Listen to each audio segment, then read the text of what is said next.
Hello guys, good evening everyone. This is Maninder Singh this side, a faculty for EIS and IT. I've been teaching EIS and IT in throughout South India from past 11 years. Today I received a query in one of our groups from a student to explain about servers which are involved in core banking servers. The doubt was relating to two servers, that is internet banking application server and internet banking channel server.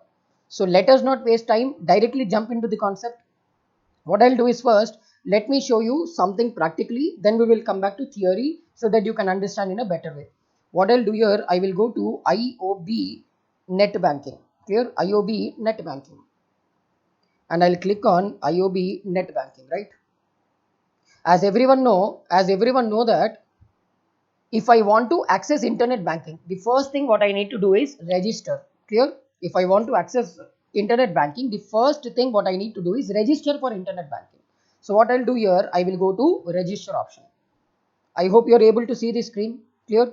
Here what I'll do is I will enter my login ID. Let us say I am registering now. Clear? I am registering now. Let us say MANINDER 2020 Maninder 2000. And what I'll do here, password I'll write something HYD, clear, HYD at the rate of 123 star.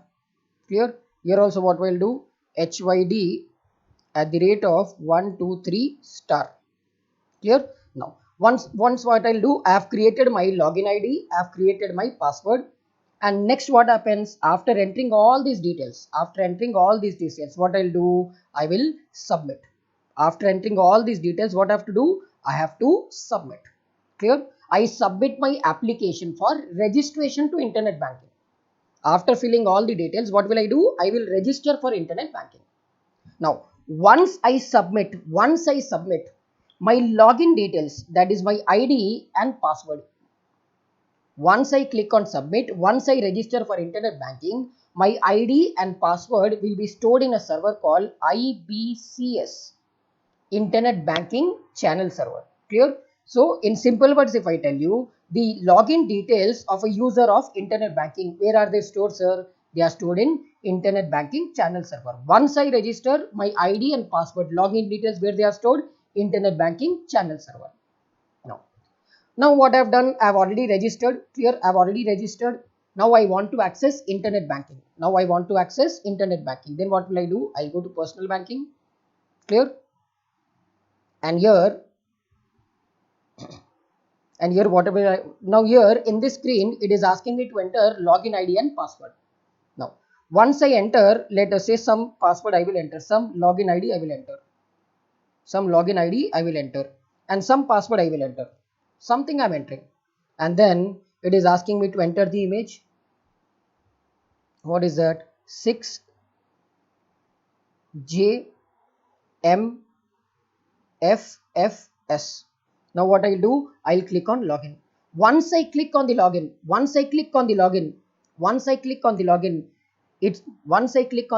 is happening here? It is telling me that the login ID or password is incorrect. The login or password or ID is incorrect. The screen where I'm entering my login details, I repeat, the screen where I'm entering my login details is called what? Internet Banking Application Server. I repeat, the place where I have entered my ID and password is called what? Internet Banking Application Server. Clear? So I'll show you again. Listen very carefully. IOB net banking. What did I do? Here I went, and here I went to this option. Now what I'll do, I'll go here personal banking, and see here the place where I'm entering, the website where I'm entering my login ID and password is called what? Is called as Internet Banking Application Server. Once I enter the details in Internet Banking Application Server, what will happen? Internet Banking Application Server will go to which server? Will go to Internet Banking Channel Server and check whether the password entered by me is matching with the password registered by me or not. That is called what? Internet Banking Channel Server and Internet Banking Application Server. So let us come back here. So this is the first screen. This is which server, sir? This is Internet Banking Channel Server.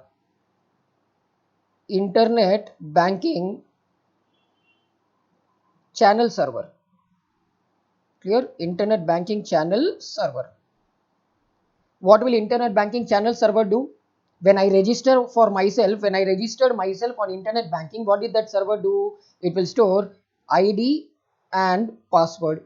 ID and password of internet banking user. Internet banking users. Internet banking users are stored here. Clear? Are stored here. Clear? So ID and password of internet banking users are stored here. Once I register, immediately it will be stored here. Or I can simply say like this. I can, rather than writing the ID and password, I can say login details. Clear? Login details. Now, after I register, what did I do? I went to access my account. And in which screen? I repeat, the screen or the server where I have entered my login ID and password. The screen or the server where I have entered my login ID and password is called what? Internet banking application server. Which server? Internet banking application server. Clear? So my ID and password are saved where? IBCS. And where will I enter my ID and password to access my account? IBAS. Once I enter my ID and password. Once I enter ID and password is entered by user in where? IBAS. Once I enter my ID and password in IBAS, what will IBAS do? IBAS will go where? IBAS will go and check my ID and password where? Where? Very good. Where it will go? It will go to which place? It will go to IBCS. So once I enter my ID password, what will IBAS do? IBAS will contact what? Will contact IBCS. Why it will contact? To confirm what? To confirm whether the ID and password entered is matching with ID and password which is registered. Clear? Which is registered. So once I enter my ID password, it will go to IBCS and check. If ID password what I enter is matching with ID and password which is saved in IBCS, login access will be given to me. Otherwise, my access will be denied. Clear? I hope you got the point cleared. Now, so if there is any other student who has any other doubt, please let me know. Do not hesitate. I will record these short videos and ensure that your doubts are cleared.